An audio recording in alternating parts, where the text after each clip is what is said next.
I'm Dan Gaynor, and this is my take on the news.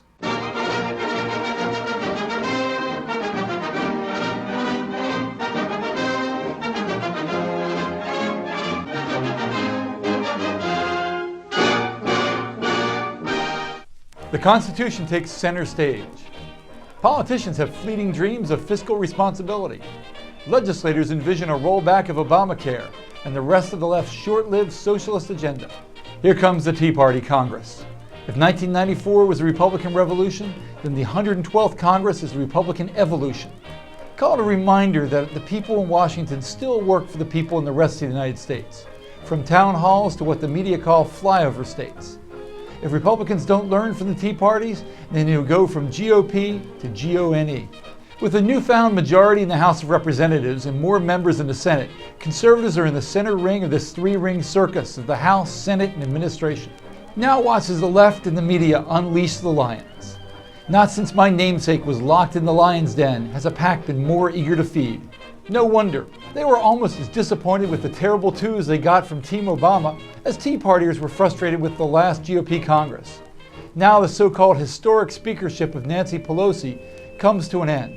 CBS termed her, quote, one of the most effective speakers in congressional history, but she's been pasteurized. Just as the Democrats couldn't rid themselves of Charlie Rangel's incompetent corruption, bad crooks get caught, they couldn't shed Pelosi's stunning leadership that cost them the House. Any speaker who lets read the bill become a slogan because she's too power mad to give people time to do it deserves a backbench or early retirement. Dems gave her neither. Combining that with Senate Majority Leader Harry Reid means the left is fielding the same team that alienated enough voters to give Republicans a second chance. Beginning with a live reading of the Constitution, the House GOP gets a chance to prove that chance is deserved. They have to prove it to the left and the media who will battle them at every turn. But mostly, they have to prove it to the Tea Partiers that delivered the votes to get them there. To hear journalists spin it, the Tea Partiers are already dying out. Time magazine said the Tea Party wasn't cool enough to be its person of the year and fantasized whether it would go to the way of the Beatles and break up. That's nicer than what pretend conservative Joe Scarborough, Rhino MSNBC, told Parade magazine.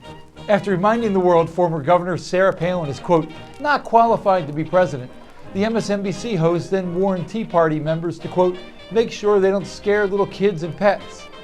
It's obvious such conservative behavior scares the media more, especially the Oberman network.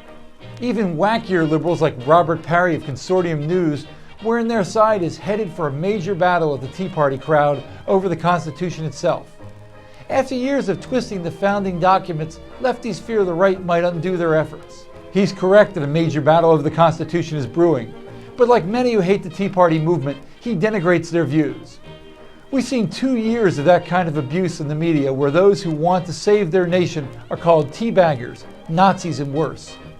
Now, despite the best efforts of the media, the Tea Parties have power. ABC, CBS, and NBC have mentioned them more than 60 times just in the last month. The elites are scared ordinary voters might actually have a say in Washington, and they are prepared to stop it. The media have the perfect agenda for the Tea Party Congress. The GOP is wrong no matter what it does. If legislators stand by their guns and advocate or dare vote for fiscal discipline, they are to be called radical and will shut down bipartisanship or even the whole government. New congressmen and women will be pushed hard on this. If they give in, then they'll be called phonies and criticized because they didn't stand by their principles. A nice catch-22. Journalists have already set in motion a couple of scenarios like this on Obamacare and the debt ceiling.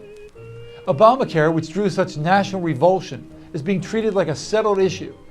Journalists warned the GOP not to, quote, try relitigating the past or attack, quote, the president's signature achievement. The media are taking the cue on debt from Austin Goolsbee, chairman of the Council of Economic Advisors, who warned, quote, about playing chicken with the debt ceiling. He made news by saying the consequences of not raising the ceiling, quote, that would be the first default in history caused purely by insanity. Few headlines paint the $14 trillion national debt as insane, though. Thankfully, the American people understand. The media plan for this Congress is simple. They plan to eat the Tea Party for breakfast. There's only one problem with that strategy. Breakfast isn't at tea time. And if conservatives stick to their beliefs, tea time is what we're all about to enjoy.